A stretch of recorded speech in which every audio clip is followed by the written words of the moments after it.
Hello, जय हिंद। स्वागत है आपका हमारे यूट्यूब चैनल पे। आज जो सवाल लेके आया वो काफी इंपॉर्टेंट सवाल है और काफी कॉन्सेप्चुअल सवाल भी है। ऐसे सवाल अक्सर किसी न किसी एग्जाम में आपको देखने को मिल जाते हैं और ये सवाल जब भी आपके सामने आता है, ऐसे सवाल में या तो आप कंफ्यूज कर जाते हैं या फिर आप इसको गलत तरीके से बना के गलत आंसर दे जाते हैं। देखिए, ये सवाल आपके रेलवे में पूछा जा चुका है और ये सवाल आपका दो कॉन्सेप्ट को मिला के बनाया गया है। दो कॉन्सेप्ट में क्या है वो सवाल देखते के साथ आपको पता चलेगा। सवाल हम आपके स्क्रीन पे दिखा रहे हैं। ये सवाल क्या कह रहा है? सवाल कह रहा है कि 125 गुने 2 का पावर 300 के सबसे दायां गैर शून्य अंक कौन सा है? ऑप्शन दिया हुआ है आपका 1, 2, 3 और 4। ठीक है, जो दिया हुआ उसको एक बार हम नोट कर दे रहे हैं। क्या लिखा है? सवाल कह रहा है कि 125 गुने 200 का पावर 300, ठीक है, के सबसे दाएं गैर शून्य अंक। ये आपसे पूछा हुआ है। गैर शून्य का मतलब ये हुआ कि जो सबसे दायां साइड में शून्य के बाद जो आता है वो कौन सी संख्या है। जैसे एक एग्जांपल से आपको ये समझाना चाह रहे हैं। जैसे आप एग्जांपल समझिए।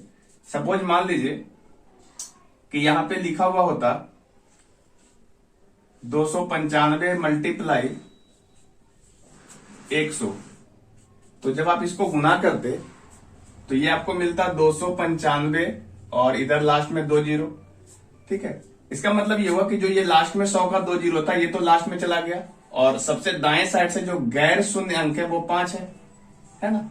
गैर शून्य अंक जो है वो 5 है। तो आपने क्या देखा कि 100 को छोड़ करके जो आपका दूसरा संख्या था उसी का इकाई स्थान पे जो अंक है वही वाला अंक रिपीट हुआ है। ठीक है, इसी कॉन्सेप्ट का इस्तेमाल करेंगे तो आपका ये सवाल भी बन जाएगा। ठीक है, अब बात ये आता है कि जब इस तरह के सवाल आते हैं तो दाएं साइड में शून्य आने की जो क्षमता होती है वो किसके कारण होती है? तो देखिए, किसी भी संख्या को जब आप गुना करते हैं और गुना करने के बाद जो सबसे दाएं साइड में जो शून्यों की संख्या होती है तो ये जो शून्य आता है वो 5 और 2 के गुणनफल से आता है। ठीक है, जब भी 5 और 2 को गुना करेंगे तो ये 10 हो जाएगा और ये जो 10 का जीरो है वो लास्ट में चला जाता है। ठीक है, तो हम लोग क्या करेंगे कि इस सवाल को बनाने के लिए पहले देख लेंगे कि लास्ट में किसके कारण शून्य आता है और शून्य के बाद जो गैर शून्य अंक होगा वो दूसरे वाले संख्या का जो इकाई प्लेस पे अंक होगा वही वाला अंक रिपीट होगा। ठीक है, तो हम यहाँ पे इस तरीके से जो लिखा हुआ है इसको हम लोग थोड़ा चेंज कर लेते हैं और लिखा हुआ है 125 गुने 2 का पावर 300। तो हम लोग 125 को लिख सकते हैं 5 का पावर 3 और इसको लिख सकते हैं 2 का पावर 300। ठीक है, तो आप यहां से अगर हम गौर से देखें कि 5 का पावर 3 और 2 का पावर 300 से 5 का पावर 3 और 2 का पावर 3 ये आपका जो जोड़ा है वो 5 और 2 का होगा। मतलब 5 और 2 का 3 जोड़ा बनेगा जो शून्य देगा। इसके अलावा जो है ये 2 का पावर 297 जो है ये आपका शून्य नहीं देगा। ठीक है, 5 का पावर 3 और यहां से हम 2 का पावर 3 निकाले हुए हैं तो ये जो है 5 गुने 2 का जोड़ा मिलेगा आपका, वो आपको शून्य देगा। तो ये जो लिखा हुआ है 5 का पावर 3 गुने 2 का पावर 3, आप इसको इस तरीके से भी लिख सकते हैं। देखिए, 5 का पावर 3 और 2 का पावर 3 दैट मीन्स ये कि 5 गुने 2 का पावर 3 और फिर ये बन जाएगा 10 का पावर 3।